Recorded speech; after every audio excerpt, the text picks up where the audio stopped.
Now, it's a fun little plane. Put it in high rate. It's a fun little plane. In high rate, it has a very good turn radius, but it does this elevon mixing with the throttle. So when you get off the throttle, it wants to raise the nose up, which is fine as long as it doesn't raise it too high, but it can cause a stall if you get too slow.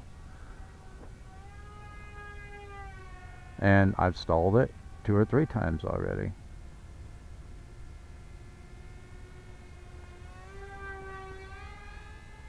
At speed, it handles pretty well, just flying it around in circuits. It's not a problem.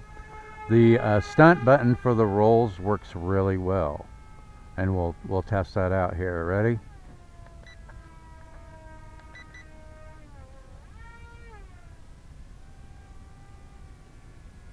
Hit the wrong button. See how it stalled there when I got too slow in the turn? Okay. It does a really fast roll. And bring it back through here again. We'll do it to the left and bring it down a little bit. Yeah, so it does a really good roll, a very fast roll. See right there, I stalled it again. So there's just some things about this plane that make it kind of unpredictable. So I'm afraid I'm going to have to be a pass on this plane after putting some flights on it, which is why it's good to do multiple flights and multiple demonstrations when you're reviewing a plane rather than a one and done flight review, because you don't always see the bad tendencies a plane has when you do a one and done flight review. So yeah, so it's fun, it's kind of unique, it's got a vertical mode which we'll demonstrate, but I've just seen too many bad tendencies out of it and so much unpredictability that I can't recommend it. Okay, so let's try vertical mode.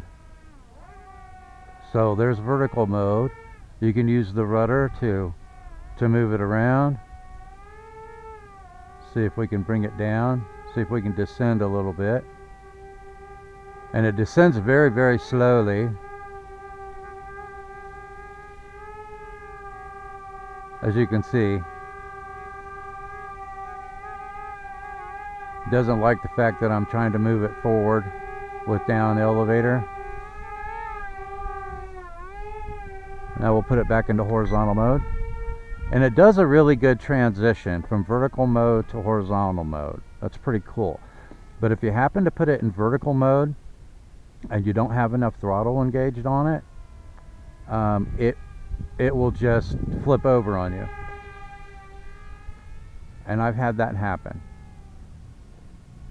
Now, what they should have done, I think, with the firmware is if you got too slow in vertical mode, automatically switch back into horizontal mode, or at least have a minimum throttle setting, you know, during the transition. So, yeah, it's unfortunate. I think that the idea that they had there, I think, was a good one. It's the execution. It's the execution that creates the problems, you know. But if you're just going to fly it around doing circuits with it, I think it's a fine little plane. If you're going to use the stunt button to do rolls, it does that flawlessly. But with loops, and I'll show you, I'll gain some altitude here. Okay, so did you see that? It did a really abrupt flip there. And then sometimes it won't come out of that flip. It'll just flip 2 or 3 times, which it should not do. So the execution on the loops is not good. Execution on the rolls is great. Execution on the loops is not good. If you don't have enough throttle input when you try to transition into vertical mode, it will flip over on you and nose in. So just make sure that if you get this plane, make sure you input enough throttle when you switch it into vertical mode. The transition into horizontal mode from vertical mode is flawless, but the transition from horizontal to vertical mode sometimes is problematic. And why I like the fact that it has that high alpha when you slow down, because it makes it easier to land.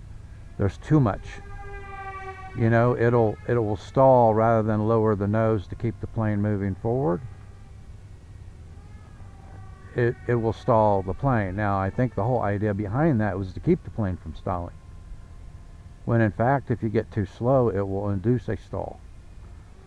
So once again, it's good idea, poor execution. I can't remember if I set my timer.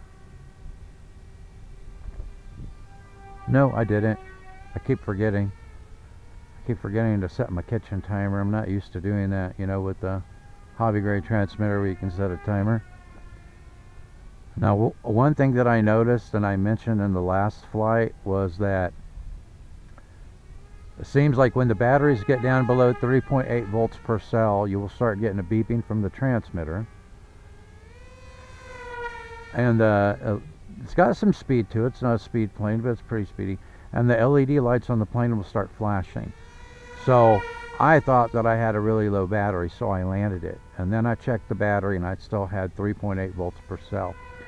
So I think it's doing that when you get below 3.8 volts per cell. But we'll keep flying it here until my transmitter starts beeping again, and then we'll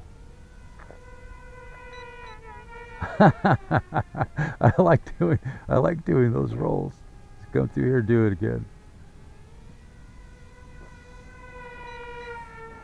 Whoop, whoop. See what I mean? So I accidentally pulled the stick back a little bit rather than pushing it to the side, and it induced a loop. But did you see that it actually did it twice, and it was almost on the ground by the time it completed the second one? There we go. There's another roll. But yeah, so that's not good. The rolls are flawless, but the loops are not very good. Let me bring it back down again. If you're too tight in the turns, you get too slow, it will induce high alpha, which can cause a stall. I've had that happen. See that? See that? That's exactly what I'm talking about. It shouldn't, I think it was a good idea to induce high alpha, to keep the air underneath it, to keep it from stalling, but that just induced a stall. That's all that did. It induced a stall. Okay, so let's launch it again.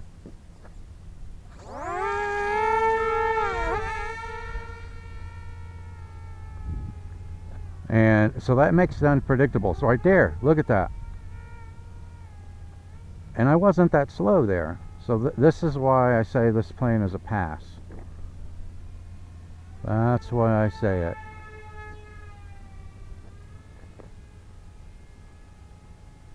Yeah, that's just not good.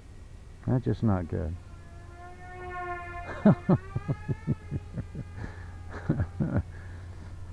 You guys are going to have to go back to the drawing board on your gyro here.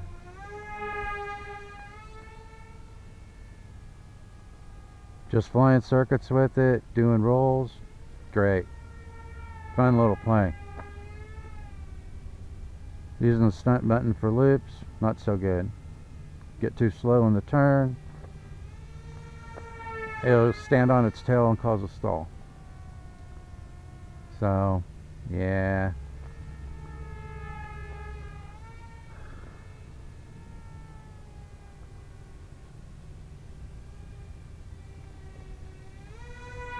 That's why I don't like to watch one and done flight reviews, you know.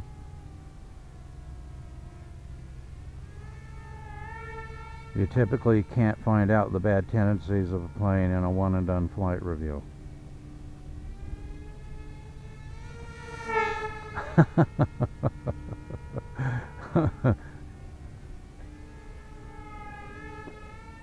So that's my conclusion on this plane. On this plane, in my book, it's a pass.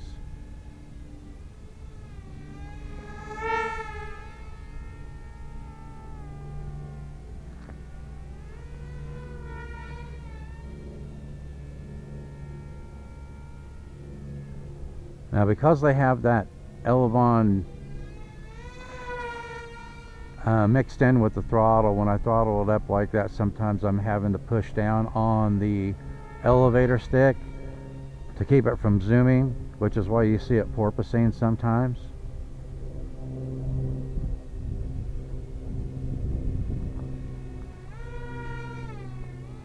I'm surprised I haven't got a beep from the transmitter yet telling me that the battery's too low.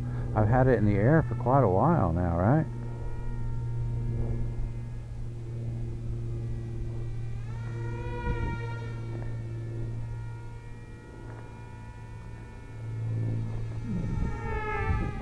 Just flying circuits like that, it's pretty fun, but most people want to do more than just fly circuits, especially with a jet, right?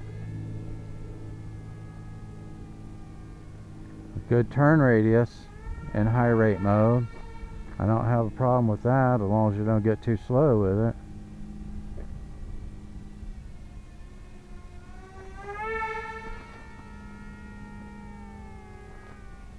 Trying to keep it here a little closer. I'm not giving it full stick.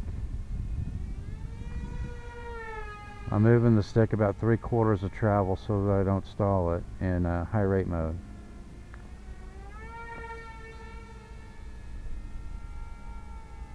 Well, I mean, you know, what a shame, because it actually flies pretty well. If it wasn't for those weird things with the gyro, it would have been a good plane.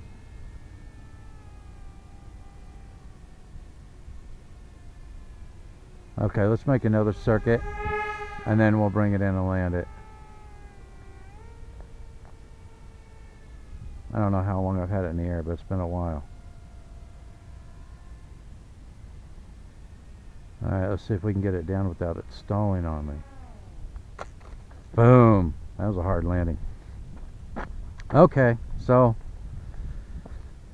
I think that's pretty much my conclusion on this plane, guys. It's just some good ideas, not very good execution.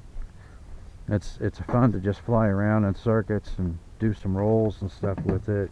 The vertical mode's pretty cool, but just not stable enough, man. Just not stable enough. What a shame. Maybe they'll come out with a new version in the future where they've got that stuff all worked out and working like it should. There'll be links to it in the show notes if you want one, but like I said, I'm giving a pass on this plane. So anyway, that's a wrap on this episode. Thanks for watching, and I will see you in the air.